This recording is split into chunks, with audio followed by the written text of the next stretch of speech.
18 ವರ್ಷ ಮೇಲ್ಪಟ್ಟವರಿಗೆ ಸರ್ಕಾರಿ ಬಾಲಕರ ಪದವಿ ಪೂರ್ವ ಕಾಲೇಜಿನ ವಿದ್ಯಾರ್ಥಿಗಳಿಗೆ ಮತದಾನದ ಅರಿವು ಜಾಗೃತಿ ಕಾರ್ಯಕ್ರಮ.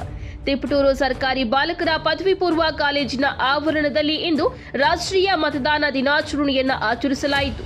ಈ ಕಾರ್ಯಕ್ರಮವನ್ನು ಶಾಸಕ ಷಡಕ್ಷರಿ ಪ್ರಾಂಶುಪಾಲರಾದ ಶಿವಕುಮಾರ್, ತಹಸೀಲ್ದಾರ್ ಪವನ್ ಕುಮಾರ್, ತಾಲೂಕು ಪಂಚಾಯಿತಿಯ EO Sudarshan, grade 2 tahsildar Jagannath, BEO Chandraiah, Nyakenahalli Suresh ಎಲ್ಲರೂ ಗಿಡಕ್ಕೆ ನೀರು ಹಾಕುವುದರ ಮೂಲಕ ಕಾರ್ಯಕ್ರಮ ಉದ್ಘಾಟಿಸಿದ್ದಾರೆ. ಹಾಗೂ ಈ ಸಂದರ್ಭದಲ್ಲಿ ತಾಲೂಕು ಮಟ್ಟದ ಕೆಲ ಅಧಿಕಾರಿಗಳು ಹಾಗೂ ಸರ್ಕಾರಿ ಬಾಲಕರ ಪದವಿ ಪೂರ್ವ ಕಾಲೇಜಿನ 300ಕ್ಕೂ ಹೆಚ್ಚು ವಿದ್ಯಾರ್ಥಿಗಳು ಹಾಜರಿದ್ದರು. ನಂತರ ಮಾತನಾಡಿದ ತಿಪಟೂರು ಶಾಸಕ ಕೆ ಷಡಕ್ಷರಿ, 18 ವರ್ಷ ತುಂಬಿದ ಪ್ರತಿಯೊಬ್ಬ ಪ್ರಜೆಯೂ ಸಹ ಮತದಾನದಿಂದ ಹೊರಗುಳಿಯಬಾರದು. ಮತದಾನ ಕಡ್ಡಾಯವಾಗಿ ಮಾಡಬೇಕು. ಆದುದರಿಂದ 18 ವರ್ಷ ತುಂಬಿದ ಎಲ್ಲಾ ಮಕ್ಕಳು ಮತದಾನದ ಪಟ್ಟಿಯಲ್ಲಿ ಸೇರಿಸಿ ಮತದಾನ ಕಡ್ಡಾಯ ಮಾಡಿ ಎಂದರು.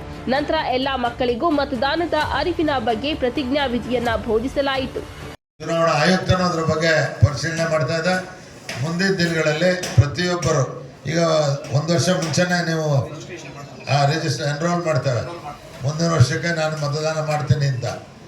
ಅದಕ್ಕೋಸ್ಕರ ಬಹುಶಃ ಇಲ್ಲೆಲ್ಲ 17 ತುಂಬಿರೋ ಅಥವಾ 17 ತುಂಬಿರೋರು 18ಕ್ಕೆ ಬರ್ತಕ್ಕಂಥವ್ರು ಇದ್ದೀರಿ.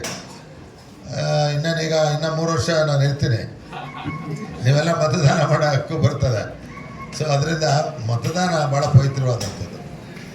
ಯಾತಕ್ಕೋಸ್ಕರ ಮತದಾನ ಮಾಡಬೇಕು ಅಂದರೆ, ಇವತ್ತು ಈ ದೇಶದ ಆಡಳಿತವನ್ನು ನಡೆಸ್ತಕ್ಕಂಥ ಚುನಾಯಿತ ಪ್ರತಿನಿಧಿಗಳು ಅವರು ಯಾವ ರೀತಿ ಇರಬೇಕು, ಅವರ ಜವಾಬ್ದಾರಿ ಏನು, ಅವ್ರ ಕರ್ತವ್ಯ ಏನು, ಅವರು ಸಮಾಜದಲ್ಲಿ ಯಾವ ರೀತಿ ನಡ್ಕೋತಾರೆ, ಅವರಿಂದ ಸಮಾಜಕ್ಕೆ ಒಳ್ಳೇದಾಗ್ತದ, ಸಾಮೂಹಿಕವಾಗಿ ಎಲ್ಲ ಕ್ಷೇತ್ರದಲ್ಲೂ ಸಮಾನವಾಗಿ ಎಲ್ಲರನ್ನು ಕಾಣಿಸ್ತಾರ, ಹೀಗೆ ಅನೇಕ ವಿಚಾರಗಳನ್ನು ಹೊಂದಿರತಕ್ಕಂಥ ಜವಾಬ್ದಾರಿ ಇರ್ತಕ್ಕಂಥದ್ದು ಚುನಾಯಿತ ಪ್ರತಿನಿಧಿಗಳಿಗೆ. ಅದನ್ನು ಆಯ್ಕೆ ಮಾಡ್ತಕ್ಕಂಥ ಹಕ್ಕು ನಿಮಗಿದೆ. ಇತ್ತೀಚೆಗೆ ಆ ಮತದಾನದಕ್ಕೂ ಬರಿಬೇಡಪ್ಪ ಇದನ್ನು